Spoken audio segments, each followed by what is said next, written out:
Louvado é o nome do Senhor. Boa noite a todos os irmãos, amém? Amém? Você pode tomar o seu assento aí. Uma boa noite a todos. Uma boa noite para os nossos irmãos que já congregam conosco. Uma boa noite para você que nos visita hoje. Que você sinta-se em casa, sinta-se bem aqui nesse ambiente. Que Jesus possa falar ao seu coração por meio da sua palavra também, amém? Bendito seja o nome de Jesus. Esperar os nossos irmãos se assentarem.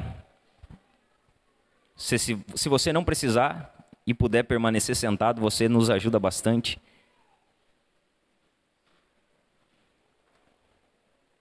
Amém, meus irmãos?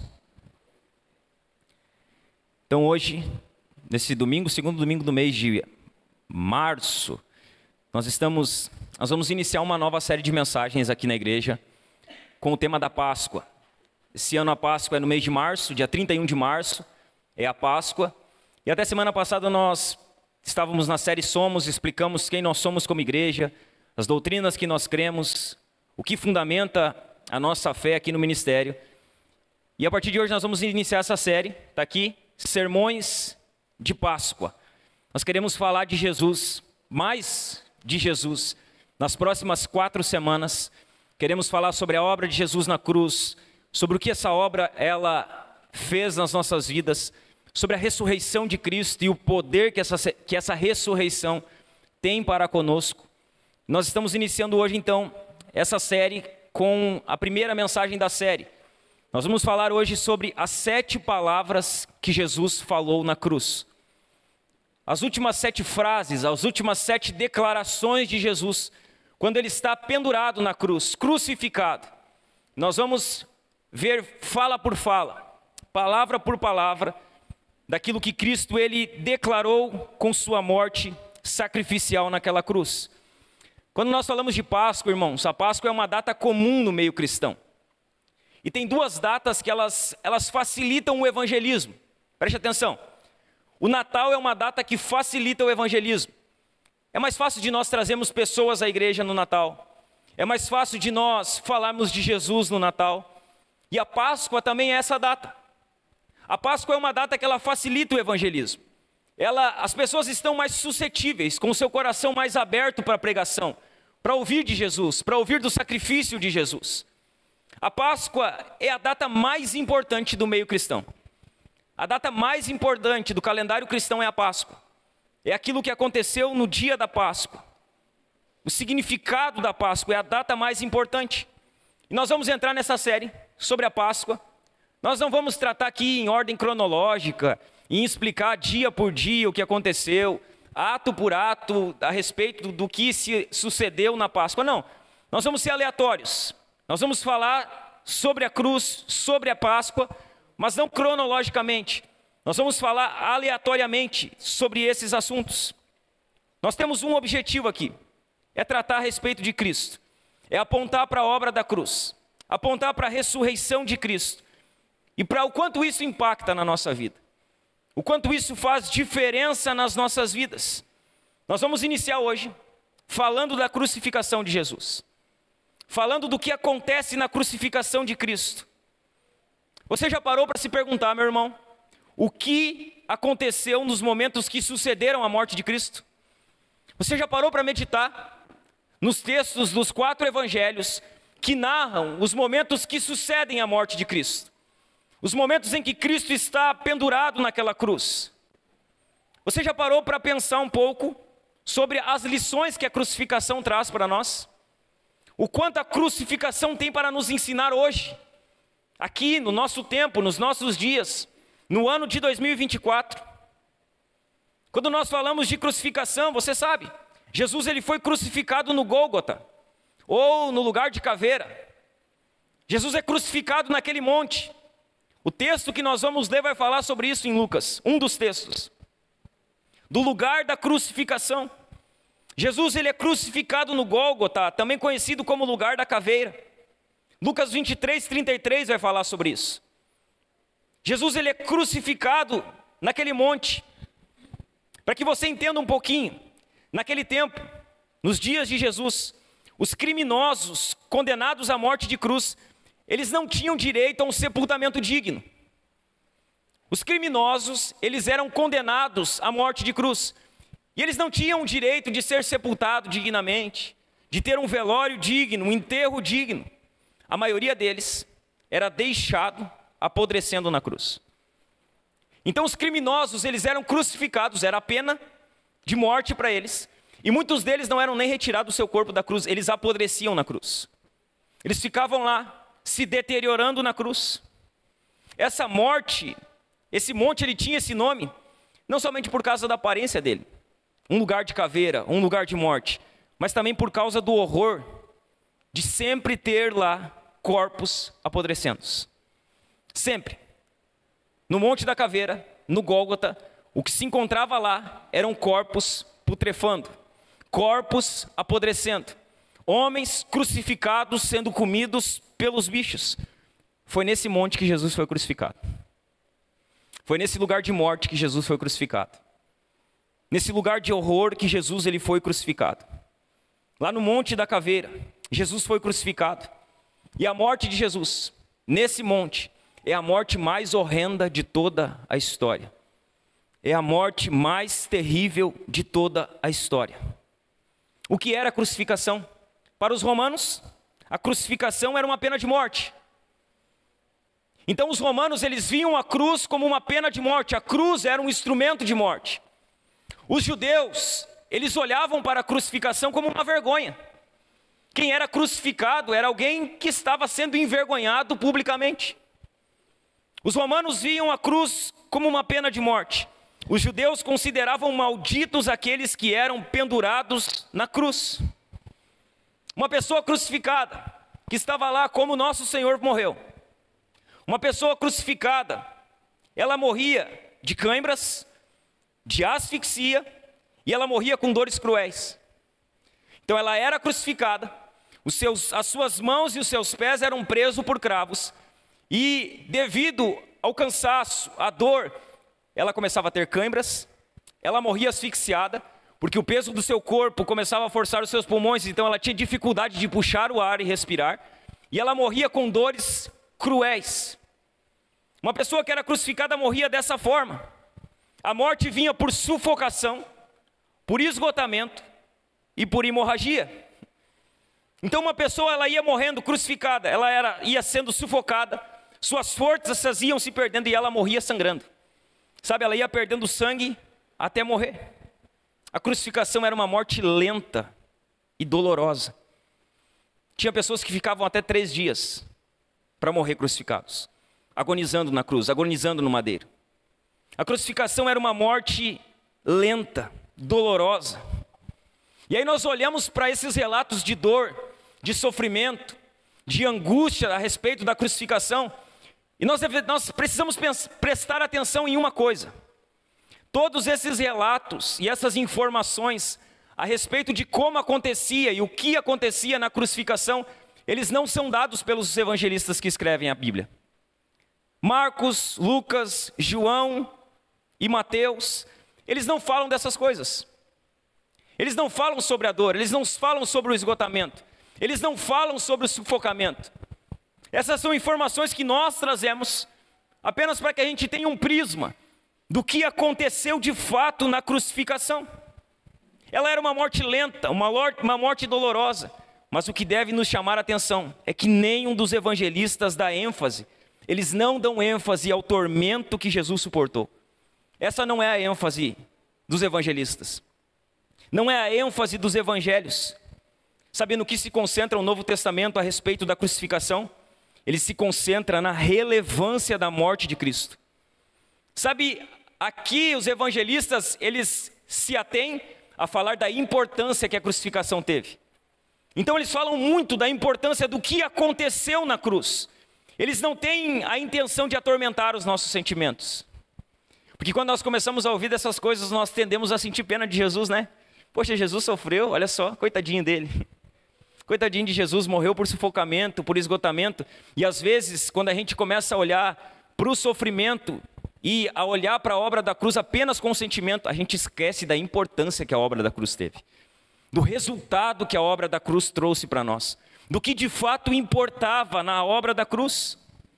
A obra da cruz é tão importante que Lutero, ele dizia o seguinte: quem entendeu a cruz, entendeu a Deus. Aqueles que compreenderam o que aconteceu na cruz, de fato, eles entenderam quem Deus é. Sabe por quê? Porque a cruz revela quem Deus é. A crucificação de Jesus revela quem Deus é. Quando nós olhamos para a cruz, quando nós olhamos para o que Mateus vai falar, para o que Lucas vai falar, para o que João vai falar e para o que Marcos vai falar, e quando nós prestamos bastante atenção nesses relatos, nós vamos compreender quem de fato Deus é. Veja bem, nós vamos ver aqui 7 palavras que Jesus falou na cruz. 3 delas estão no Evangelho de Lucas, 3 delas estão no Evangelho de João, e uma delas está em Marcos e Mateus. Ela se repete nos mesmos evangelhos. Então nenhum dos evangelhos tem um relato completo. E os 4 evangelhos, eles nos dão uma visão panorâmica do que aconteceu na cruz.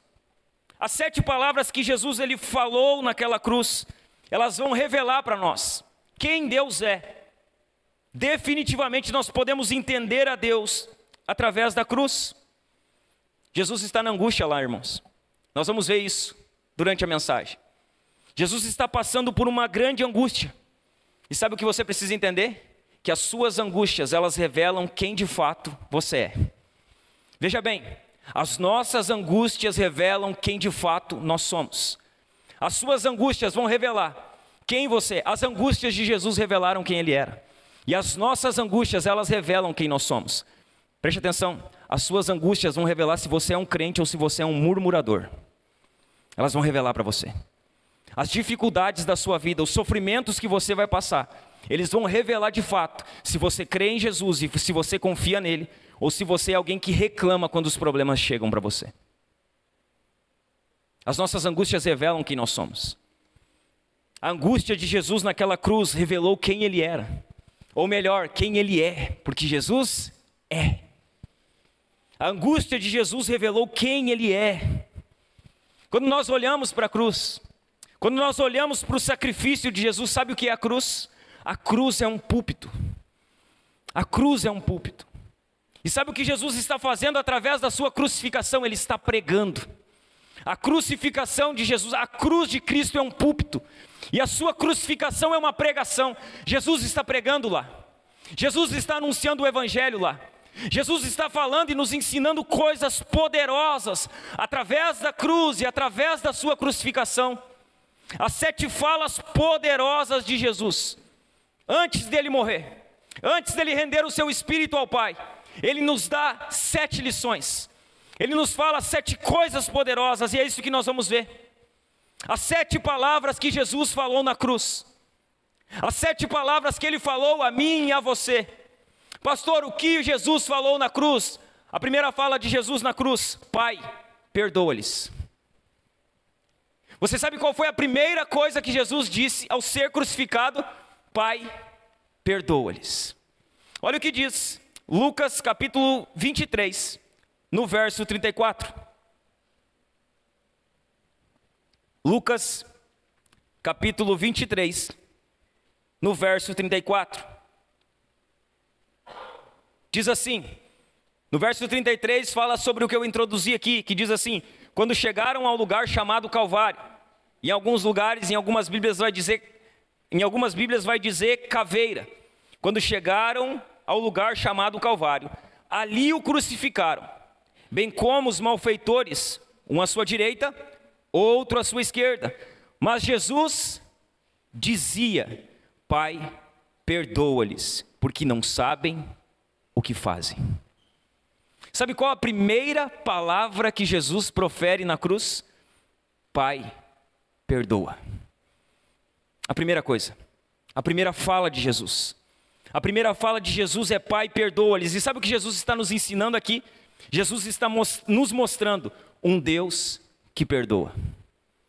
Jesus está nos mostrando um Deus que perdoa. Esta é a primeira palavra que Jesus falou na cruz: perdão. É a primeira. Você imagina, você está sendo crucificado, sem motivos, sem razão nenhuma. E quando você está sendo crucificado, os seus pés estão sendo cravados no madeiro com um cravo, com um prego. As suas mãos estão estendidas para que elas venham ser presas por cravos. Você teria todos os motivos para murmurar, para amaldiçoar, para reclamar. Só que quando ele abre a sua boca, a primeira palavra que ele diz é: Pai, perdoa eles. Pai, perdoa eles, eles não sabem o que fazem. Jesus, irmãos, ele não apenas pede ao Pai para perdoar os seus executores. Ele atenua a culpa deles, ele diz: eles não sabem o que estão fazendo. Perdoa eles, Pai. Eles não compreendem a extensão daquilo que eles estão fazendo. Jesus está intercedendo pelos seus inimigos. Jesus está orando por aqueles que estavam matando ele. Jesus está orando aqui e intercedendo por aqueles que estavam crucificando ele. Ele está orando e intercedendo por aqueles que estão cometendo o pior ato de maldade da história. A crucificação de Cristo é o pior ato de maldade da história. E sabe o que Cristo faz? Cristo ora por eles. Cristo intercede por eles. Cristo pede ao Pai que perdoe a eles. Pai, perdoa eles. Eles não estão entendendo o que estão fazendo. Você consegue sair daqui por um instante e entrar nessa história aqui e se colocar no lugar de Pilatos? Você consegue ver? Pilatos, que lavou as suas mãos, que está assistindo Cristo ser crucificado, e Cristo está dizendo: Pai, perdoa ele. Ele não sabe o que fez. Você consegue se colocar no lugar de Anás, Caifás, dos líderes religiosos que foram aqueles que tramaram a crucificação? Você consegue imaginar Anás e Caifás vendo o Cristo que eles entregaram, orando por eles e dizendo: Pai, perdoa eles? Vocês conseguem imaginar Barrabás, que foi aquele que foi libertado no lugar de Cristo, que recebeu a liberdade, ouvindo Jesus dizer: Pai, perdoa eles? Você consegue imaginar isso? Barrabás, Pilatos, Anás, Caifás, a multidão que gritou Hosana quando ele entra em Jerusalém, e que depois está gritando: crucifica-o. E ele está lá dizendo: Pai, perdoa eles, porque eles não sabem o que fazem. Perdoa Pilatos, perdoa Anás, perdoa Caifás, perdoa a multidão, perdoa os religiosos, perdoa eles, Pai. Você consegue imaginar isso? Você entende que você é Anás? Você entende que você é Caifás? Você entende que você é Pilatos? Você entende? Você entende que Jesus ele teve que morrer por causa do seu pecado? Você compreende isso? Você compreende que quando ele ora lá, ele está orando também por você, dizendo: Pai, perdoa eles. Eles não entendem o que fazem. Eles não sabem o que estão fazendo. Jesus ora ao Pai dizendo: Pai, perdoa eles. Sabe o que ele está fazendo aqui? Ele está colocando em prática o que ele ensinou. Jesus aqui está aplicando o seu ensinamento na cruz. Ele está fazendo aquilo que ele havia ensinado. Você quer ver? Põe para nós aqui Lucas 6, versos 27 e 28. Olha o que diz. 26, 27 e 28. 27 e 28. Digo, porém, a vocês que me ouvem: amem os seus inimigos, façam bem aos que odeiam vocês, abençoem aqueles que os amaldiçoam, orem por aqueles que maltratam vocês. Jesus ensina isso aos seus discípulos. E aí ele vai para a cruz. Ele está sendo crucificado. E sabe o que ele está fazendo? Ele está orando por aqueles que estavam maltratando ele. Ele está intercedendo por aqueles que estavam perseguindo ele. Ele está praticando aquilo que ele havia ensinado. Só que há uma segunda coisa que Jesus está fazendo aqui também. Além de praticar o seu próprio ensino, Jesus ele está aqui, irmãos, cumprindo a profecia do servo sofredor. O que está acontecendo aqui é o cumprimento de uma profecia. Você quer ver? Põe para nós Isaías 53, verso 12. Isaías 53, verso 12. Diz assim: por isso, eu lhe darei a sua parte com os grandes, e com os poderosos ele repartirá o despojo, pois derramou a sua alma na morte, e foi contado com os transgressores. Contudo, levou sobre si o pecado de muitos, e pelos transgressores intercedeu. Jesus na cruz, ele está praticando o seu ensino, e está cumprindo uma profecia. de 500, 600 anos atrás que havia sido dada e referida a ele. Jesus está orando pelos seus inimigos. Aqueles soldados que crucificaram Jesus, você sabe, né? Ele foi crucificado, os soldados estavam ali, repartiram as suas vestes, zombaram dele, colocaram uma coroa de espinhos na cabeça dele, sabe, cuspiram no rosto dele, bateram nele. Aqueles soldados que crucificaram Jesus, eles só mostram do que nós somos capazes. Eles só mostram do que nós, sem o Espírito Santo habitando em nós, somos capazes de fazer. Eles só estão revelando o tamanho da nossa maldade. Nós somos capazes de matar a Deus se Ele permitir. Na verdade, a maioria de nós, um dia matou a Deus, desejou viver num mundo sem Deus, num mundo sem regras, num mundo sem mandamentos, num mundo sem preceitos. A maioria de nós um dia desejou viver num mundo livre, um mundo que não tem controle, um mundo sem Deus. Nós somos capazes de matar a Deus se Ele permitir. Esse é o nosso sonho natural, irmãos. Se a nossa natureza não for transformada, se o nosso coração não for regenerado, se Deus não fizer uma obra em nós, essa é a nossa tendência.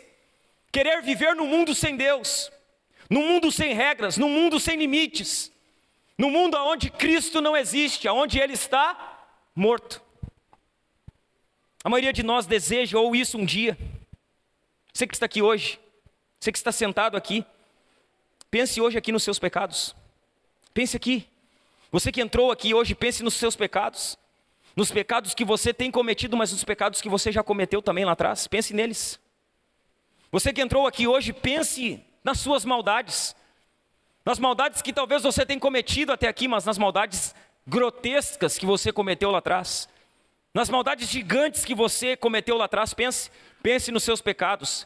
Pense na sua maldade. Pense em todas essas coisas. Mas saiba hoje aqui, existe perdão para você. Existe perdão. Existe perdão para os seus pecados. Existe perdão para as suas maldades. Jesus perdoa você. Jesus é aquele que morreu na cruz para perdoar os seus pecados. Veja bem, talvez você entrou aqui, você já cometeu coisas terríveis. Talvez você já fez maldades insondáveis e incontáveis. Jesus perdoa você, existe perdão para você. Existe graça de Deus para a sua vida. Existe misericórdia para você. Para quem reconhece que é pecador, existe perdão. Quem reconhece que é pecador, Deus perdoa. Veja bem, Ele resiste aos soberbos. Enquanto você ter um coração duro, não fique em paz, porque Deus Ele vai resistir você. Ele resiste aos soberbos, mas Ele dá graça aos humildes. Ele dá graça para aqueles que reconhecem a sua condição. Ele dá graça para aqueles que reconhecem o seu pecado. Ele resiste aos soberbos. Ele resiste aos altivos, mas Ele dá graça aos humildes. Se você quer perdão, reconheça que você é pecador. Se você necessita de perdão, reconheça que você é um pecador hoje aqui, porque há perdão de Cristo para você. Só que eu vou além. Jesus, Ele nos mostra um Deus que perdoa. E a minha pergunta para você é: quem você precisa perdoar hoje aqui? Quem você precisa perdoar? Quem você precisa ir atrás e perdoar? Não, mas eu não perdoo. A pergunta que eu faço para você: quem é você para não perdoar? Quem você pensa que é para não perdoar a outra pessoa? Quem você é? Não, você não é ninguém. Diante de Deus você não é ninguém. O seu exemplo é Cristo. Cristo sendo Deus, Ele nos perdoou. Quem somos nós para não perdoar? Quem é você para não perdoar quem feriu você? Quem é você para não perdoar a pessoa que machucou você? Quem é você? Não, mas eu não perdoo. Quem você precisa perdoar hoje aqui, meu irmão? Você que entrou aqui, quem é a pessoa, quem é o homem, quem é a mulher, quem é o familiar, quem é o amigo? Para quem você precisa liberar o perdão? Quem é a pessoa que você precisa procurar e perdoar ela, pedir perdão para ela? Quem é? Não perca tempo. Jesus, Ele nos mostra na cruz um Deus que perdoa, e Ele está nos ensinando. Assim como eu perdoei vocês, vocês precisam perdoar. Está na oração do Pai Nosso. Perdoa as nossas ofensas, assim como nós perdoamos aos nossos devedores. A maioria de nós quer perdão. Poucos de nós quer perdoar. E sabe o que Jesus ensina na cruz para nós? Ele ensina na cruz para nós que existe um Deus que perdoa. Essa é a primeira fala de Cristo na cruz: Pai, perdoa-lhes. A segunda fala de Cristo na cruz, Ele diz assim: Em verdade te digo que hoje estarás comigo no paraíso.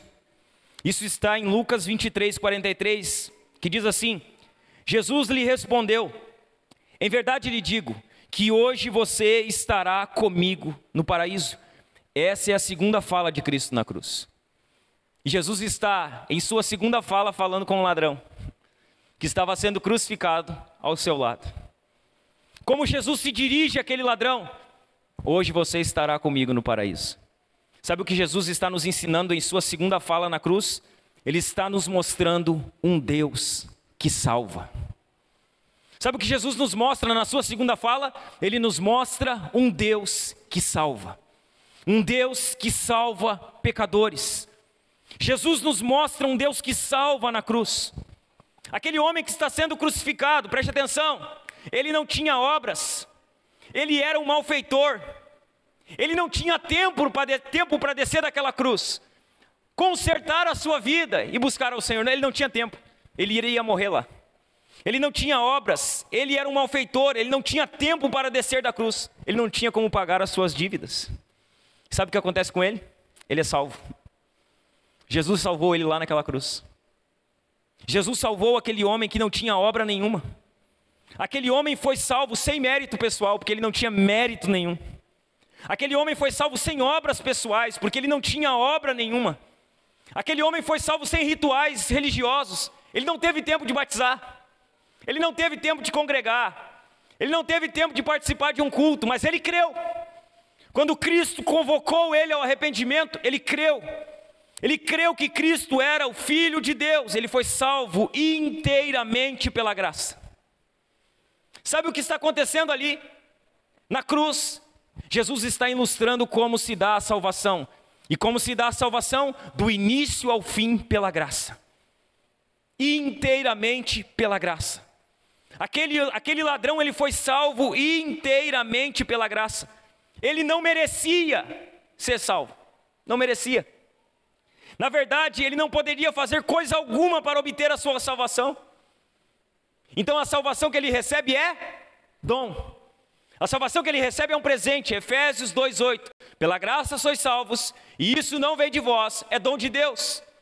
É graça, é dom, é presente. Foi assim que aquele malfeitor recebeu a salvação. Foi assim que eu e você recebemos a salvação. Inteiramente pela graça.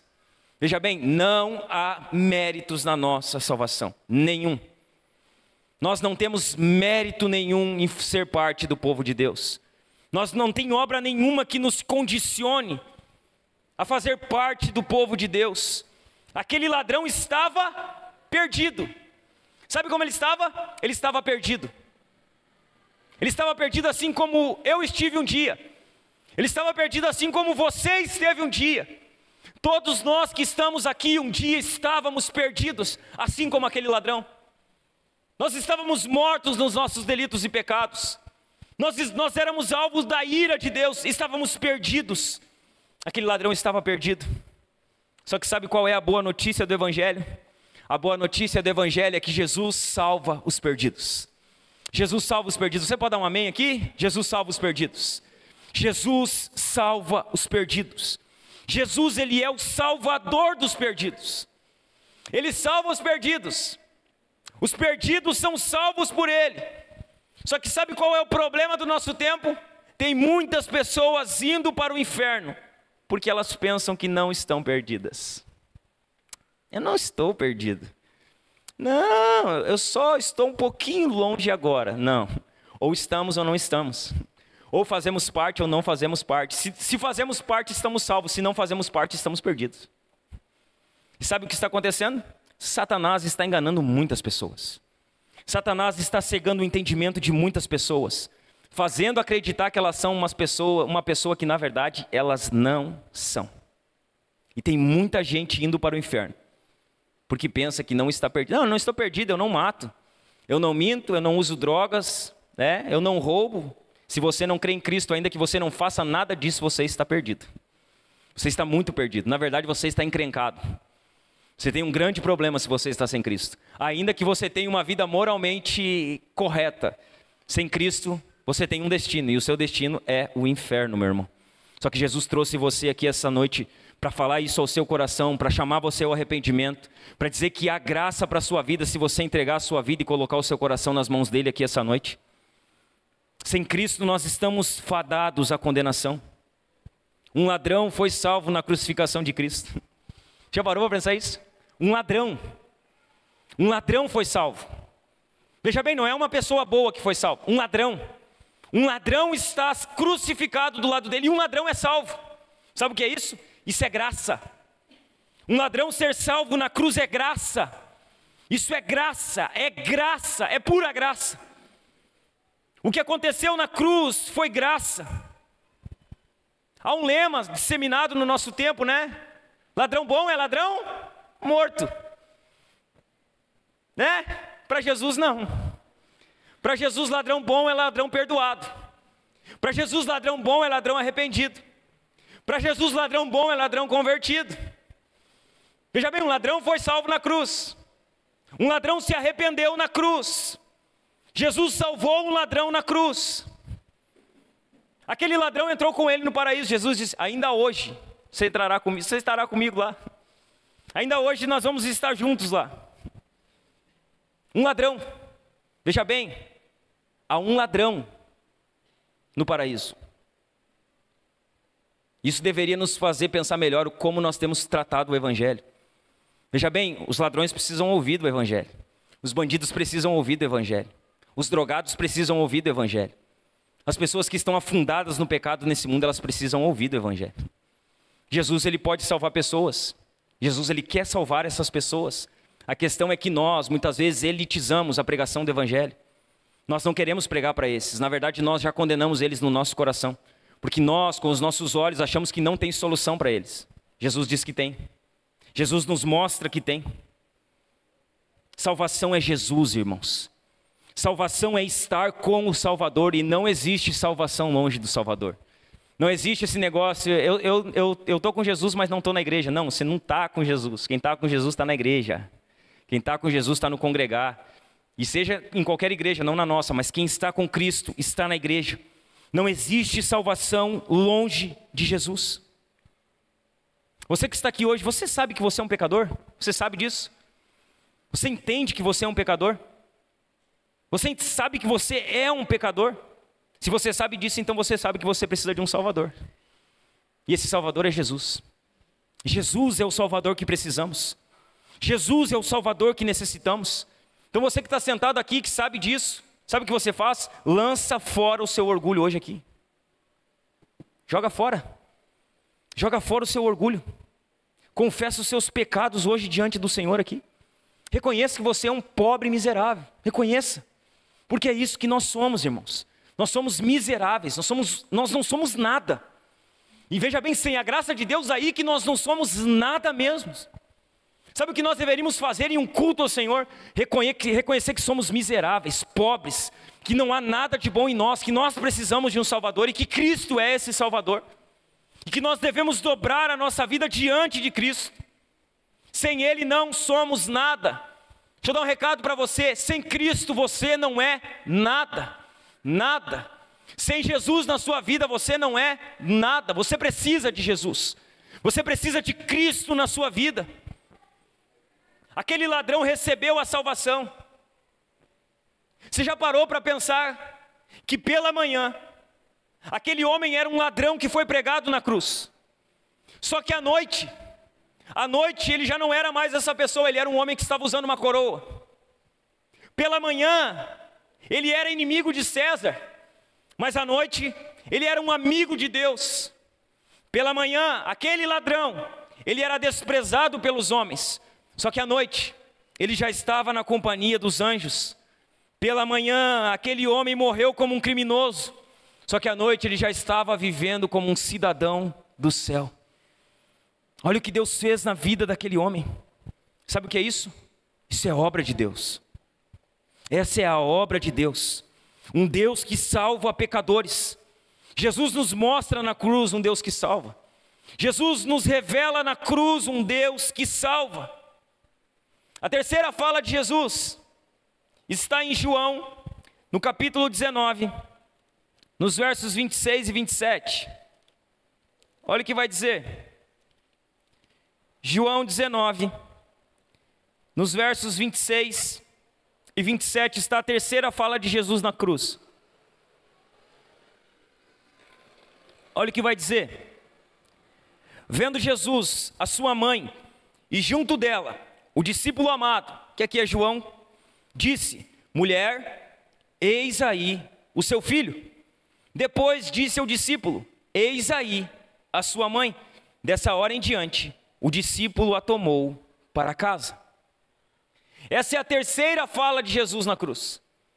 E Jesus, ele fala aqui com João e com Maria. Sabe o que Jesus está nos mostrando aqui? Ele está nos mostrando um Deus que cuida. Olha isso.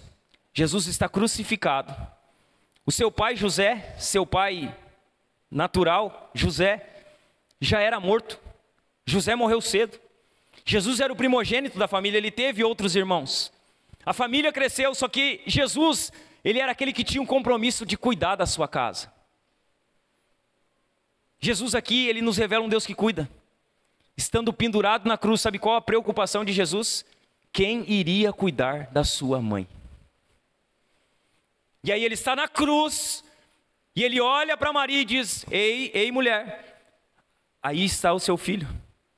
E aí ele se dirige para João, o discípulo amado, e ele diz para João: ei, discípulo João, eis aí a sua mãe. E a história vai dizer que João, ele toma Maria por sua mãe, e ele cuida de Maria até o fim da vida de Maria. Jesus está na cruz, esvaindo em sangue, e ainda assim ele consegue nos mostrar um Deus que cuida. Ele estava lá naquela cruz, cravado nela. Ele estava suspenso entre o céu e a terra, mas a situação ainda não tinha saído do controle dele. Ele ainda estava no controle da situação. Essa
existe um Deus que cuida de nós. Os piores dias da nossa vida, eles não têm o poder de parar o cuidado de Deus sobre nós. Veja bem, os piores dias da sua vida, eles não podem parar o cuidado de Deus sobre a sua vida. Talvez você entrou aqui e talvez você não está num momento muito bom da sua vida. Talvez você está sentado aqui ouvindo essa pregação, sua vida não está boa, sua casa não está boa, as coisas não estão boas para você, mas deixa eu falar algo para você. Esse momento que você está passando, ele não tem poder de parar o cuidado de Deus sobre a sua vida. Ele não tem o poder de parar. Deixa eu falar outra coisa para você. A cruz não parou o amor de Cristo. Jesus está na cruz e está amando. Jesus está morrendo em uma cruz, e sabe o que ele está fazendo morrendo? Ele está amando. A cruz não conseguiu parar o amor de Cristo. E olha que paradoxo isso, irmãos. Jesus está na cruz e ele precisava de cuidados naquele momento. Quem está sofrendo ali? Cristo. Quem está passando por dores ali? Cristo. Quem está morrendo ali? Cristo. Ele precisava ser cuidado. Sabe o que ele está fazendo? Ele está cuidando. Aquele que precisava de cuidados, aquele que deveria ser o alvo de cuidados, ele está cuidando, ele está amando, ele está nos revelando um Deus que cuida. Você que entrou aqui hoje, você precisa de cuidado sobre a sua vida? Você está precisando de cuidado? Você que entrou aqui hoje, você está se sentindo sozinho, solitário, abandonado, precisando de cuidado, precisando de ajuda, deixa eu falar para você, Jesus nos mostra que Deus nos cuida. Jesus cuida de você. Se você está precisando de cuidado, deixa eu falar algo para você, Jesus cuida de você. Se você está se sentindo sozinho, deixa eu falar algo para você, Jesus, Ele cuida de você na sua solidão. Jesus, Ele cuida de você. Jesus, Ele anda com você. Jesus, Ele fortalece você. Jesus, Ele tem o cuidado dos seus. Se você está se sentindo só, Jesus está com você. Se você está precisando de cuidado, Jesus cuida de você. Ele cuida. Jesus cuida de você, meu irmão que entrou aqui essa noite. Ele cuida de você, minha irmã que entrou aqui nessa noite. Jesus cuida de você. Ele cuida de você, Ele cuida do seu povo, Ele cuida da sua igreja. Jesus, Ele nos mostra que nosso Deus cuida. No momento mais caótico da história, no momento de trevas, no momento de tristeza, Jesus, Ele não perdeu os olhos de você. Ele está lá com seus olhos voltados para você, Ele está lá cuidando dos seus, Ele está lá cuidando da sua mãe, Ele está lá demonstrando cuidado. Sabe o que Ele está nos ensinando aqui? Que se Ele cuida de nós, nós devemos cuidar uns dos outros. Se Ele tem cuidado de nós, nós devemos cuidar uns dos outros. Se Ele se preocupa conosco, nós precisamos nos preocupar uns com os outros. A terceira fala de Cristo na cruz é essa: mulher, aí está o teu filho. Jesus nos mostra um Deus que cuida. A quarta fala de Cristo na cruz está em João 19, 28. Sim. Depois, vendo Jesus que tudo já estava consumado, para que se cumprisse a Escritura, disse: tenho sede. Essa é a quarta fala de Cristo na cruz. Sabe o que Ele diz? Tenho sede. Sabe o que Jesus está nos mostrando com essa fala e com essa frase? Ele está nos mostrando um Deus que sofre. Ele nos revela um Deus que sofre. Você já parou para imaginar Jesus pendurado em uma cruz dizendo: tenho sede? Ele já havia, irmãos, sofrido durante um dia inteiro. Ele já havia sido açoitado. Ele já havia carregado uma cruz num sol forte. Ele já havia perdido muito sangue, e a perda de sangue, ela dá sede. Uma pessoa, quando ela está perdendo sangue, ela tem sede. Ele já havia perdido muito sangue, carregado uma cruz no sol. Ele está lá pendurado naquela cruz, prestes a entregar o seu espírito ao Pai. E Ele se dirige àqueles que estão à sua volta e diz: eu tenho sede, eu quero água. Eu estou sedento. Irmãos, essa aqui é a diferença do cristianismo para todas as outras religiões. Essa aqui é a diferença do nosso Deus para todos os outros deuses. O cristianismo nos mostra um Deus que sofre. As outras religiões não mostram esse Deus. As outras religiões sempre nos apresentam um Deus triunfante, que sempre vence, que não passa trabalho, que não passa luta, que sempre está em vitória. Só que o cristianismo, ele nos mostra um Deus que sofre. Um Deus que vai para a cruz, um Deus que se entrega voluntariamente. Veja bem, Jesus não foi obrigado para a cruz. Jesus não foi forçado para a cruz. Ele diz nos evangelhos: ninguém toma a minha vida, eu a dou, eu a entrego de forma voluntária. Jesus, ele foi de forma voluntária para a cruz. Ele escolheu esse caminho voluntariamente. Ele não foi obrigado para lá. Ele não tomou nenhum atalho para a nossa salvação, nenhum. Ele cumpriu tudo o que estava escrito. E para cumprir tudo o que estava escrito, o texto diz: estava consumado, para que se cumprisse a Escritura, para que se cumprisse as profecias. O que ele diz? Eu tenho sede. Jesus está pendurado naquela cruz e o que ele deseja? Ele deseja apenas água. Ele queria apenas água. E olha isso, ele queria a água que ele mesmo criou. A água que ele mesmo criou, ele queria, e não foi lhe dado. A água que ele criou, a água que ele fez existir, essa mesma água ele tanto desejou e ele não recebeu essa água. Ele não bebeu dessa água. Ele não pôde tomar dessa água.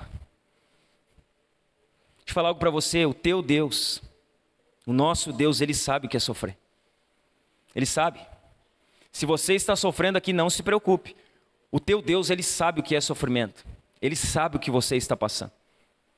A nossa tendência, irmãos, é que quando nós começamos a sofrer, nós começamos a pensar que nós somos, sabe, a última bolachinha do pacote. Que nós somos, sabe, a última Coca-Cola do deserto. Meu Deus, ninguém está passando o que eu estou passando. Meu Deus, ninguém está vivendo o que eu estou vivendo. Meu Deus, a gente tem uma tendência, né, de se vitimizar um pouco mais do que o necessário, por achar que ninguém sabe o que nós estamos passando. O nosso Deus sabe. O nosso Deus sabe o que é sofrer. O nosso Deus sabe o que nós estamos passando. Veja bem, Ele não bebeu água. Ele não bebeu água para dar para você a água da vida eterna. Ele não bebeu água para que você pudesse beber a água da vida eterna, a água que sacia a sua sede. Veja bem, meus irmãos, há uma sede no nosso interior. Sabe o que há no nosso interior? Há uma sede. Nós temos uma sede, e essa sede ela precisa ser saciada. Sabe o que muitos de nós faz? Busca saciar essa sede. Então busca saciar a sede no pecado, busca saciar a sede no trabalho, busca saciar essa sede em ideologias, em partidos políticos, em drogas, em novas experiências, em relacionamentos, e nada disso vai matar a sua sede. Se você está tentando saciar a sua sede com essas coisas, você está bebendo água salgada. Você vai beber e vai estar sempre com sede. Porque essas coisas não saciam a nossa sede. Só uma coisa pode saciar a nossa sede. Somente Jesus tem a água que sacia a nossa sede. Ele diz para a samaritana, olha, eu tenho uma água que quando você beber dela, mulher, você nunca mais terá sede. O problema é que nós temos uma água viva para beber, e nós gostamos de tomar água suja. Nós gostamos de tomar água que não mata a nossa sede, água que não nos sacia. Então nós vamos pulando de água em água, de açude em açude, de ribeiro em ribeiro, e a nossa sede não é saciada. Nós vamos pulando de coisa em coisa e nada sacia a nossa sede. Jesus está dizendo aqui, irmãos, que Ele tem água para nós. Jesus tem água para você. Ele tem água que vai saciar a sua sede. Se você está bebendo dessa água salgada, deixa eu falar algo para você, Jesus tem água verdadeira para você, bebe da água que Ele dá para você. Bebe dessa água, irmão. Bebe dessa água, porque quem bebe dessa água nunca mais tem sede. Jesus, Ele teve sede, para que nós não tivéssemos sede. Há uma quinta coisa que Jesus fala na cruz, que está em Mateus, no capítulo 27, no verso 46. Mateus, capítulo 27, no verso 46.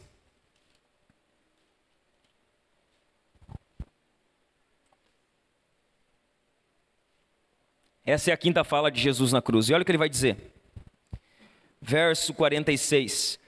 Por volta de 3 horas da tarde, Jesus clamou em alta voz, dizendo, Eli, Eli, lema sabactani. Isso quer dizer, Deus meu, por que me desamparaste? Essa é a quinta fala de Jesus na cruz. Sabe o que Ele diz? Deus meu, por que me desamparaste? Sabe o que Jesus está nos mostrando aqui? Um Deus que foi desamparado. Jesus foi desamparado naquela cruz. Jesus, Ele foi desamparado naquela cruz. O que houve naquele momento? Houve trevas. Houve uma escuridão vinda do céu. Como se toda a criação se condoesse com o Criador. E aí nós olhamos os filmes. Nós vemos essas coisas e nós achamos que essas trevas era Deus punindo a humanidade por causa do que estava acontecendo com Cristo. Não. Essas trevas não falam disso. Todas as vezes que a Bíblia fala de trevas, ela fala de juízo. Se você olhar lá no Êxodo, quando as pragas estão sendo liberadas, antes da Páscoa e antes da morte dos primogênitos, Deus, Ele lança uma praga que 3 dias, todo o Egito fica em escuridão, que eles não poderiam levantar nem sentar. Eles ficavam na posição que estavam, porque eles não enxergavam um palmo na frente dos seus olhos. As trevas, elas falam de juízo. Deus estava exercendo juízo, Ele estava julgando naquele momento. Quem Deus estava julgando? Deus estava julgando Jesus ali. Jesus, Ele era o alvo do juízo de Deus. Jesus estava sendo julgado. Antes da primeira Páscoa, houve 3 dias de escuridão. Antes da morte de Cristo, houve 3 horas de escuridão. Deus estava julgando a Jesus. Tanto que ele vai dizer: Deus meu, por que me desamparaste? Por que o Senhor me deixou aqui? Naquele momento, Jesus está sendo julgado por conta dos nossos pecados. Naquele momento ali que ele diz: por que me desamparaste? Sabe o que está acontecendo? Deus está julgando Cristo, não por causa dele, não por conta de algum pecado dele, porque ele não teve pecado, mas por conta dos nossos pecados que foram imputados a ele, que foram colocados na conta dele. Olha o que Lutero diz a respeito disso. Lutero, ele fala o seguinte: naquele momento, no momento de trevas, no momento em que Cristo está recebendo o juízo de Deus em nosso lugar, olha o que Lutero diz: naquele momento, Jesus se tornou a coisa mais grotesca, hedionda e horrenda de toda a história da criação. Jesus, sem pecado, tomou o que somos em sua pior expressão: estupradores, ladrões, pervertidos, viciados, mentirosos, glutões, fofoqueiros, assassinos, adúlteros, fornicadores, homossexuais e idólatras. Jesus assumiu a culpa. Não foi apenas uma transferência tranquila. O que está acontecendo aqui não é algo tranquilo. Não está acontecendo algo, algo belo. Está acontecendo algo terrível aqui. Não foi algo tranquilo o que aconteceu aqui. Esse é o evento mais dramático de toda a história. Jesus está assumindo a nossa culpa ali. No momento em que ele está naquela cruz, ele diz: Deus meu, por que me desamparaste? Ali, a nossa culpa e o nosso pecado, eles estão todos na conta de Cristo. Cristo está ali bebendo o cálice da ira de Deus que era nosso. Ele está recebendo o julgamento que era nosso. Você prestou atenção aqui? Jesus teve sede aqui. Jesus, ele se sentiu desamparado. E Jesus aqui, ele está em agonia. Sede, desamparo e agonia são características de que lugar? Aonde haverá sede? No inferno. Aonde haverá agonia? No inferno. Aonde haverá desespero? No inferno. Essas são as características do inferno. No inferno as pessoas terão sede, a Bíblia diz, e elas não conseguirão saciar a sua sede. No inferno as pessoas estarão em desespero e elas não poderão sair mais de lá. No inferno as pessoas estarão em agonia e elas não conseguirão sair dessa agonia. Essas coisas são símbolos do próprio inferno. Olha o que Paulo diz em Gálatas 3,13, põe para nós. Gálatas 3,13, olha o que diz: Cristo nos resgatou da maldição da lei, fazendo-se Ele próprio maldição em nosso lugar, porque está escrito: maldito todo aquele que for pendurado no madeiro. Cristo se fez maldição em nosso lugar, Ele tomou o nosso lugar, Ele recebeu a culpa e o juízo que era nosso. Veja bem, nós não estamos falando de uma historinha, nós estamos falando do que aconteceu. Foi na cruz que Cristo desceu ao inferno, foi na cruz que Ele se fez pecado e maldição por nós, foi na cruz que Cristo bebeu o cálice amargo da ira de Deus contra o pecado. Foi na cruz que Ele bebeu o cálice amargo da ira de Deus. Ali Deus derramou o cálice da sua ira sobre Cristo, um cálice que era nosso. Ele pagou o preço por uma culpa que era nossa. Deus não poupou o seu próprio filho. Ele não poupou o seu próprio filho. Veja bem, Deus não poupou Jesus, porque você acha que Ele vai poupar você. Por que você acha? Ele não poupou a Cristo. Sabe o que diz Isaías 53:10? Que a Deus agradou moê-lo e fazê-lo enfermar. A Deus agradou moer o seu próprio filho por conta do pecado. Ele não poupou Jesus. Deus não poupou o seu próprio filho. Jesus, Ele tomou o nosso lugar, irmãos. Olha que maravilhoso isso. Jesus, Ele tomou o nosso lugar. Ele morreu a nossa morte, para que nós pudéssemos viver a sua vida. Ele morreu a nossa morte. Jesus morreu a nossa morte. Deixa eu falar de novo para você. Ele tomou o seu lugar. Ele tomou o meu lugar. Sabe de quem era aquela cruz? Era nossa. Sabe quem deveria beber aquele cálice da ira de Deus? Nós. Mas Ele tomou o nosso lugar. Ele morreu em nosso lugar. Ele viveu a nossa morte para que pudéssemos viver a sua vida. Deixa eu falar para você que tem brincado com Cristo. Você custou caro, meu irmão. Você que está aqui hoje, minha irmã, você custou caro para Jesus. Muito caro. Veja bem, Jesus não pagou qualquer preço por você. Pedro vai dizer em sua carta que não fomos comprados com coisas corruptíveis. Não foi com ouro, não foi com prata, mas foi com o sangue de Jesus. Você custou caro. Você cristão que está aqui essa noite, você custou caro para o Senhor. Você custou caro para Jesus. Você custou a vida de Deus, a vida de Jesus, o sangue precioso dele. Jesus morreu por você. Ele morreu pela sua igreja. Nós falamos semana passada, Efésios 5:25. Marido, amai as vossas esposas, assim como Cristo amou a igreja e se entregou por ela.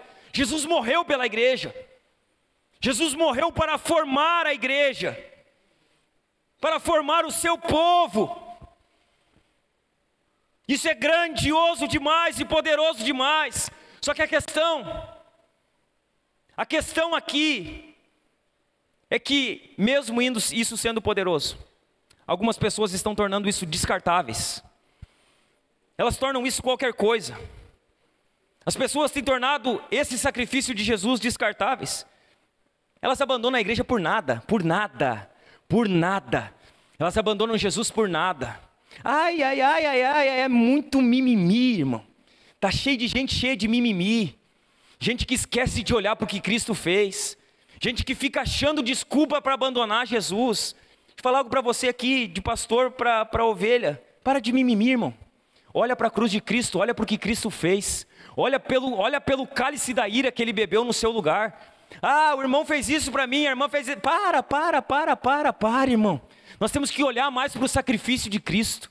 Olhar mais para a obra de Cristo na cruz. Nos voltar mais para isso. Parece que nós esquecemos que Cristo morreu no nosso lugar. Parece que nós esquecemos. Nós tornamos descartáveis, triviais essas coisas. Tratamos isso como nada. E aí eu vou ser bem direto para você. Não brinque com a sua salvação. Não brinque, irmão. Não brinque. Sabe, não brinque com a sua salvação. A salvação é de graça para você. Para você e para mim é de graça. Mas ela custou tudo para Jesus, irmãos. Ela custou a vida de Jesus. Ela custou o sangue do Filho de Deus. Não, eu sou salvo pela graça. Graça para você. Para Jesus não foi de graça. Ele sofreu bastante. Ele derramou o sangue dele lá. Ele morreu no seu lugar. Foi de graça para nós. Para Jesus custou muito caro. Para Jesus não foi de graça. Jesus pagou um alto preço por nós. Ele pagou um preço muito caro. Muito caro. Sabe qual a verdade? A verdade é que nós nunca teremos a real dimensão do que Jesus passou na cruz. Essa é a verdade. Talvez por não ter essa real dimensão, nós tratamos o que Cristo fez na cruz como algo cotidiano, rotineiro. Não é uma historinha, irmãos, não é um filme, isso aconteceu. Essa é a realidade para nós. Jesus, ele morreu naquela cruz por nós, ele pagou um preço caro por nós. Sabe qual a sexta coisa que Jesus fala na cruz? Ele fala em João 19:30. Ele diz, está consumado. Essa é a sexta fala de Jesus. Está consumado. Está ali? Quando Jesus tomou o vinagre, disse, está consumado. Essa é a sexta fala de Cristo. E sabe o que ele mostra aqui? Ele nos mostra um Deus que vence. Quando Jesus diz está consumado, essa é uma palavra de vitória. No grego aqui é tetelestai, é uma palavra só. Aqui na nossa tradução ela é dividida em duas, né? Está consumado. Mas no grego é tetelestai. E aqui essa palavra é um brado de vitória. É uma palavra de vitória. Jesus não está na cruz assim, sabe, crucificado, como aquele filme que deixava Jesus pálido, né? Um Jesus pálido assim, está consumado, não. Não foi dessa forma que ele disse está consumado. Se você olhar para o Evangelho de Marcos, ele vai deixar claro como isso aconteceu. Ele vai dizer que foi um alto brado, foi um grito. Jesus está lá, ele bebe vinagre, não aceita beber, e o que ele diz? Está consumado. Um brado de vitória. Está feito, está pronto, acabou, eu venci. É isso que ele está dizendo na cruz. Quando Jesus diz está consumado, essa é uma palavra de vitória. Sabe o que nós vemos aqui? O cumprimento de todas as profecias que foram escritas sobre Cristo. Havia diversas profecias que falavam a respeito de Cristo, a respeito da morte de Cristo. Quando Cristo está na cruz e brada, está consumado, as profecias se cumprem. Aqui nós vemos o término do seu sofrimento. Aqui quando ele diz está consumado, e nos mostra um Deus que vence, nós vemos o objetivo da encarnação de Cristo concluído. Quando Jesus diz está consumado, nós vemos a expiação sendo realizada. Quando Cristo diz está consumado, nós vemos os nossos pecados sendo perdoados. Quando Cristo diz está consumado, nós vemos as exigências da lei sendo cumprida. Quando nós vemos Cristo dizendo está consumado, sabe o que Ele está fazendo? Ele está aqui satisfazendo a justiça de Deus. Quando Jesus diz está consumado, Ele está destruindo o poder de Satanás. Ele está destruindo o poder do diabo. Quando Ele diz está consumado, Ele quebra o poder do diabo. Ele quebra as forças do diabo. Ele derrota o diabo na cruz. Ele derrota Satanás naquela cruz. Quando Cristo diz está consumado, Satanás é destruído. Está consumado é uma garantia de vitória. É uma garantia de que venceremos. Preste atenção aqui, nós perdemos a atenção muito fácil. Está consumado é um brado de vitória. Sabe o que a cruz faz, irmãos? A cruz de Cristo é a vitória do reino de Deus sobre o império das trevas. Sabe o que é a cruz? A cruz é a vitória do reino. Ali o reino das trevas é derrotado. Ali Satanás é derrotado. Ali o reino das trevas é destruído. Olha o que diz Colossenses 2, 14 e 15, põe para nós. Colossenses 2, 14 e 15. Diz assim, põe o 13 para dar contexto, só para a gente entender. E quando vocês estavam mortos nos seus pecados e na incircuncisão da carne, Ele lhes deu vida juntamente com Cristo, perdoando todos os nossos pecados, cancelando o escrito de dívida, que era contra nós e que constava de ordenanças, o qual nos era prejudicial, removeu-o inteiramente, cravando-o na cruz. Verso 15, isso aqui talvez é o mais importante. E despojando os principados e as potestades, publicamente os expôs ao desprezo, triunfando sobre eles na cruz. Sabe o que é a cruz? É o triunfo de Cristo sobre o diabo. Ali Satanás foi despojado, ali o diabo foi derrotado. Na cruz, Jesus está garantindo a nossa vitória. Na cruz, a nossa dívida foi paga.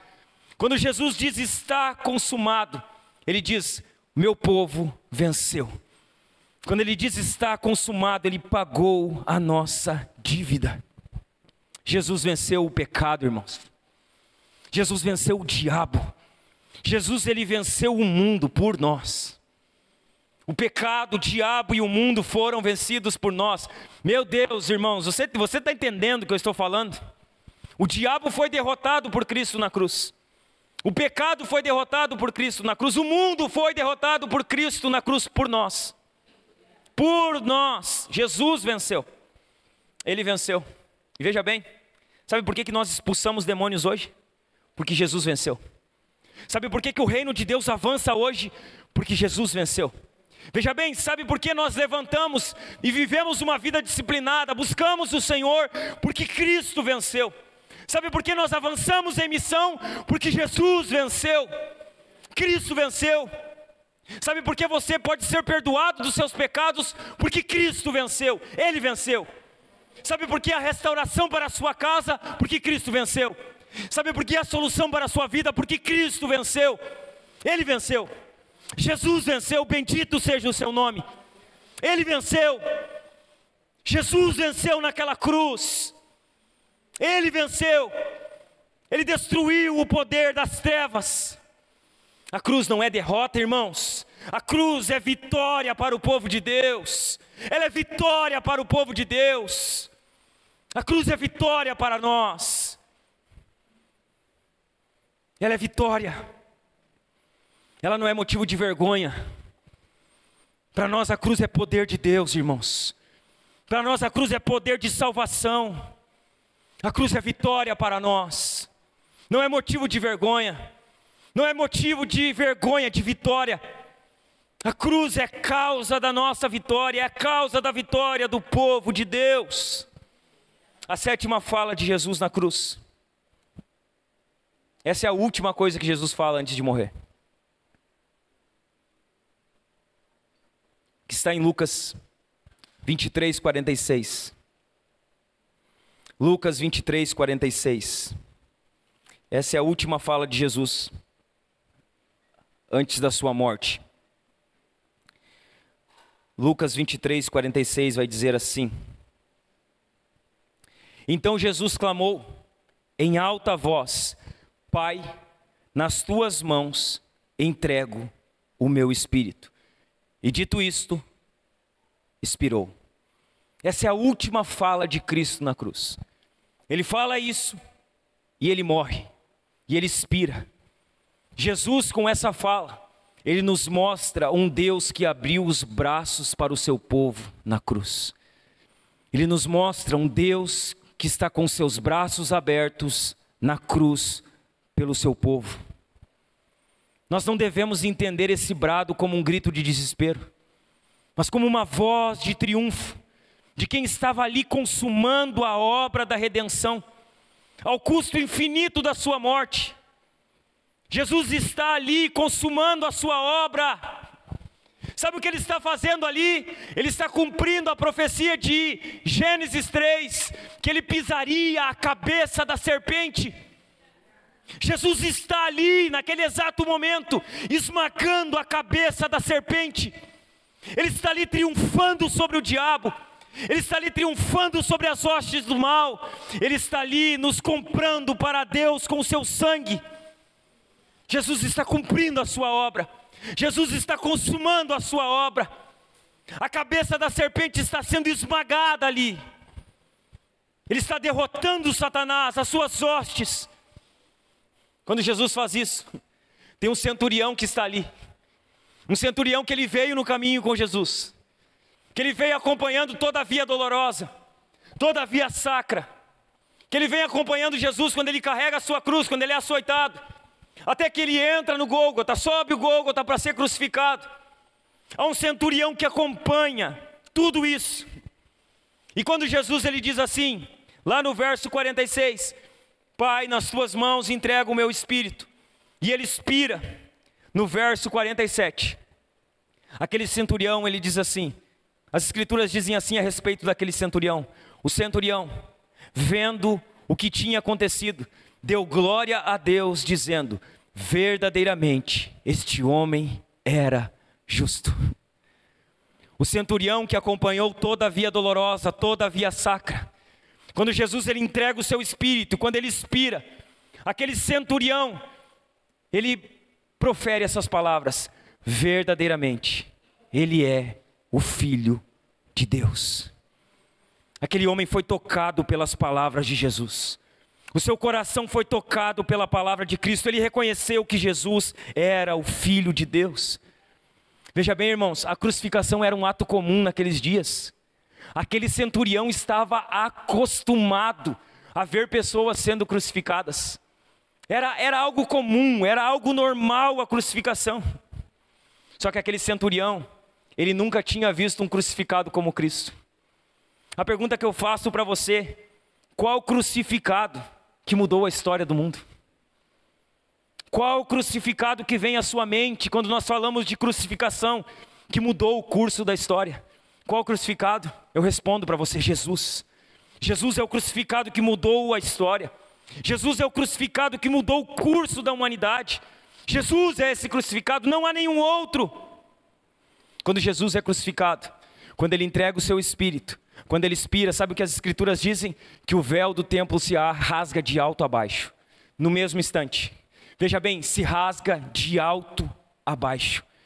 E aí nós precisamos entender um pouquinho, que esse véu não era um lençol, esse véu não era uma simples cortina, esse véu não era um paninho qualquer.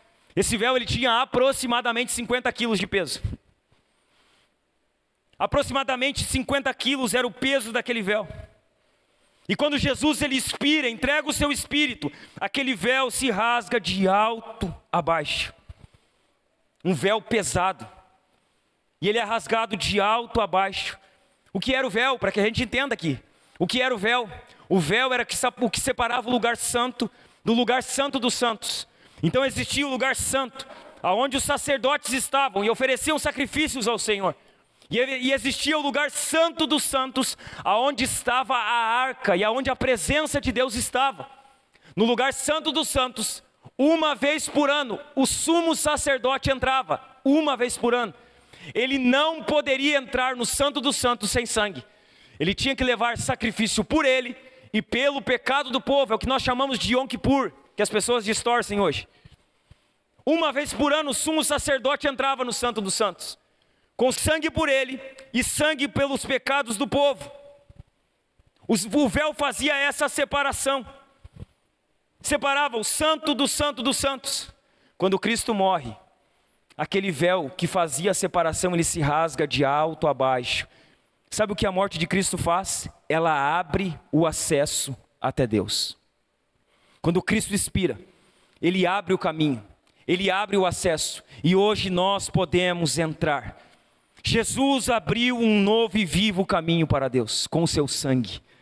Veja bem, isso é livre acesso, e não que esses loucos ensinam aí fora. O livre acesso à presença é isso aqui. Nós temos acesso a Deus, nós podemos falar diretamente com Deus, nós não precisamos mais de mediadores, não precisamos mais pagar pedágio. Você não precisa de um sacerdote, de um pastor, de um ministro, você não precisa de um sacrifício para falar com Deus, você pode falar diretamente com Ele. Jesus abriu esse caminho. Olha o que diz Hebreus, capítulo 10, versos 19 em diante. Hebreus 10, 19. Portanto, meus irmãos, tendo ousadia para entrar no santuário, pelo sangue de Jesus, pelo novo e vivo caminho, que Ele nos abriu por meio do véu, isto é, pela sua carne. E tendo um grande sacerdote sobre a casa de Deus, aproximemo-nos com um coração sincero, em plena certeza de fé, tendo o coração purificado de nossa má consciência e o corpo lavado com água pura. Jesus abriu um novo e vivo caminho. Nós temos livre acesso à presença. Nós podemos ir a Deus. Nós temos livre acesso à presença de Deus. O acesso à presença de Deus está aberto a todos. Não precisa um sumo sacerdote. Você não precisa que o pastor ore por você, ainda que precisamos orar uns pelos outros. Todos podemos orar. Todos podemos falar com Deus. Há um só mediador entre Deus e os homens, Cristo Jesus, homem, e nenhum mais. É Cristo quem nos media agora, não há pedágios. Você não precisa pagar pedágio para ir a Cristo, você não precisa falar com ninguém para ir a Cristo. Você não precisa de João, de Maria, de Pedro, não. Você precisa dobrar os seus joelhos e falar com o seu Pai em secreto, e Ele ouve você em secreto e responde você em secreto. Está aberto o caminho. Jesus abriu o caminho. Nós temos livre acesso. O caminho foi aberto por Cristo. Nós temos livre acesso à presença de Deus. Nós podemos nos aproximar pela fé. Não pague pedágios, irmãos. Você não precisa pagar pedágio. Você pode falar com Deus. Você pode orar a Deus. Você tem acesso, veja bem, nesse exato momento aqui, você tem acesso direto à presença de Deus. Direto. Veja bem, não tem telefone sem fio, é direto. Não tem secretária, não tem alguém que repassa a sua informação, é você e Deus. Aqui nesse exato momento você tem acesso a Deus. O véu rasgou. O véu foi rasgado. E esse véu que é rasgado, ele não pode ser costurado. Ninguém pode costurar esse véu. Veja bem, esse véu se rasgou de alto a baixo. É uma obra graciosa de Deus. O homem não poderia abrir o acesso para a presença de Deus. Por isso ele rasgou de alto a baixo. Foi Deus que rasgou. Foi Deus que abriu o acesso. Foi Deus que nos liberou o acesso à sua santa presença. O caminho está aberto, meu irmão. O caminho está aberto, minha irmã. E ninguém pode costurar esse véu. Você não precisa sacrificar para falar com Deus. Você não precisa pedir para que alguém ore por você, porque você crê mais na oração de alguém do que na sua oração. Isso é tentar costurar o véu. O véu foi rasgado. Você pode falar com Deus. Você tem acesso ao Santo dos Santos. Você tem acesso à presença de Deus. Livre acesso. Então vá a Jesus. Ei, vá a Jesus, irmão. Vá a Jesus, minha irmã. Vá a Ele. Vá todo dia a Ele. Se aproxime todo dia pela fé dEle. Vá a Jesus, vá diariamente a Jesus. Há um Deus no céu que abriu o caminho para que você vá a Ele. Ele abriu o caminho para que você vá a Ele. Ele fez isso. Então vá a Ele. Vá a Ele na segunda, vá a Ele na terça, vá a Ele na quarta, vá a Ele todos os dias. Se aproxime do trono da graça. Vá a Jesus pela fé. Aquele simples carpinteiro, Jesus, que era filho de uma mulher simples, que era filho de um homem simples, que tinha irmãos simples. Aquele simples carpinteiro é o Salvador do mundo, irmãos. Ele é o Salvador do mundo. Aquele simples carpinteiro que, embora sendo homem, embora sendo Deus, se fez homem, ele vai julgar o mundo. Aquele homem que na cruz disse está consumado, que na cruz entregou o seu espírito, ele é Deus e ele vai julgar o mundo. Veja bem, Jesus é o Deus que se fez homem.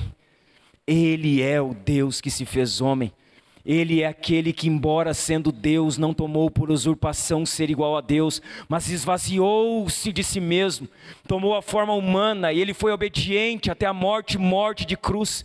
E a esse Jesus, que embora sendo Deus se fez homem, as Escrituras dizem que todo joelho um dia se dobrará, que toda língua um dia confessará, que todos um dia declararão que Ele é o Senhor para a glória de Deus Pai. Ele é o Deus que se fez homem.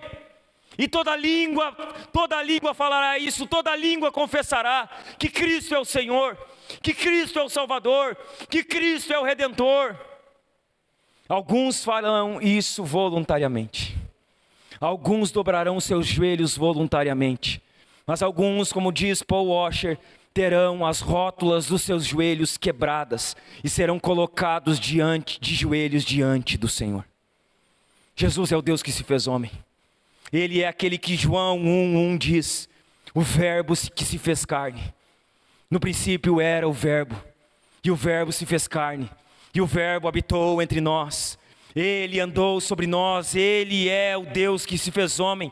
Ele é o verbo que se fez carne. Jesus, Ele falou naquela cruz. E as 7 falas dele, elas nos ensinam muito de como nós precisamos viver.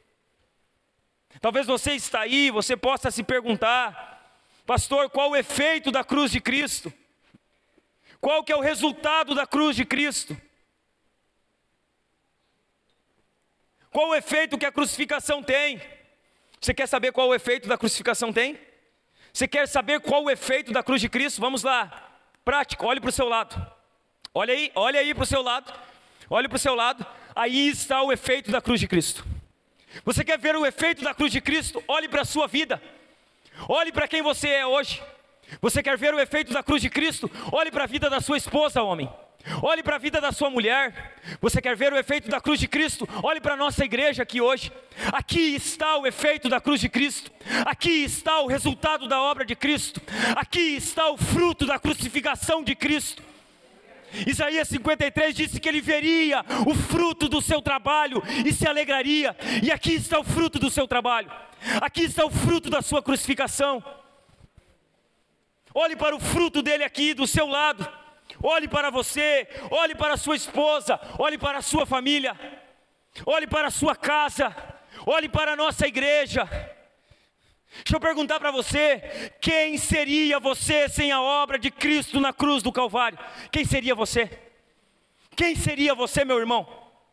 Quem seria você se Cristo não tivesse sido crucificado? Quem seria você? Um Zé Mané. Eu falo quem você seria.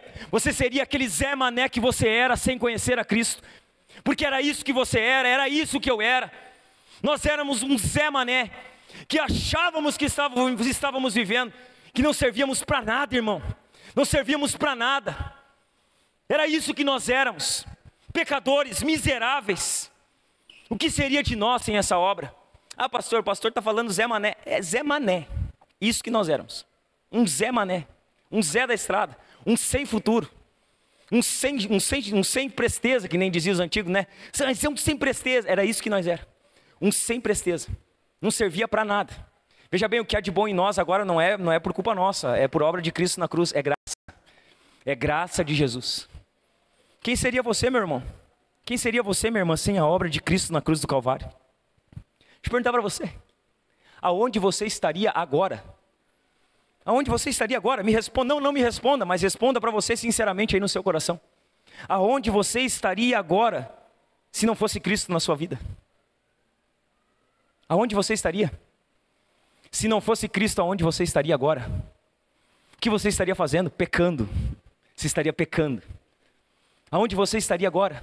Você estaria vivendo aquela vida miserável, aquela vida fundada no pecado, aquela vida de falsa alegria, aquela vida de falsa paz, aquela vida de mentira, porque a vida sem Cristo é uma vida de mentira. As pessoas que estão vivendo aí fora, elas estão vivendo uma vida de mentira, de falsa alegria, de falsa paz, né? Elas tentam mostrar para as pessoas que elas estão felizes. É mentira, porque não há felicidade longe de Cristo, não há. Aonde você estaria agora? Eu respondo para você, alguns de nós estaríamos com a cabeça cheia de álcool. Alguns de nós estaríamos com a nossa vida cheia de drogas. Alguns de nós talvez não estaríamos mais casados. Alguns de nós talvez não teríamos mais filhos. Todos nós não estaríamos aqui hoje. Aonde você estaria se não fosse Jesus? Aonde, meu irmão? Aonde, minha irmã? Deixa eu fazer uma pergunta para você. Será que você estaria vivo ainda? Será que você estaria aqui ainda? Será que você estaria perambulando por essa terra se Cristo não tivesse alcançado você? Quem seria você? Quem seria você sem Jesus na sua vida? Quem é você? Aonde você estaria? Aonde você estaria? Preste atenção aqui em mim, que eu estou encerrando. Eu quero falar algo para você antes de encerrar. Há poder em Jesus. Há poder em Jesus. Há vitória em Jesus. Há vida em Jesus. Há poder em Cristo, a vitória em Cristo, a vida em Cristo. E os demônios tremem. Eles tremem somente ao ouvir o nome de Cristo. Os demônios tremem. Eles estremecem quando eles ouvem esse nome. Eles estremecem quando eles ouvem o nome de Jesus. A vida em Cristo, a poder em Cristo. A salvação em Cristo. Veja bem, a cruz de Cristo é o antídoto para o seu medo. Talvez você entrou aqui, você tem sido atormentado pelo medo. Sabe, você está com fobia, medo de morrer, medo que os seus filhos morram, medo do seu trabalho, medo disso, medo da doença, medo daquilo. A cruz de Cristo é a solução para o seu medo. Na cruz de Cristo o medo foi derrotado, meu irmão. Se você está aqui hoje com medo, se você tem caminhado a sua vida em medo, se o diabo tem trabalhado colocando esse medo dentro do seu coração, a cruz de Cristo é a solução para isso.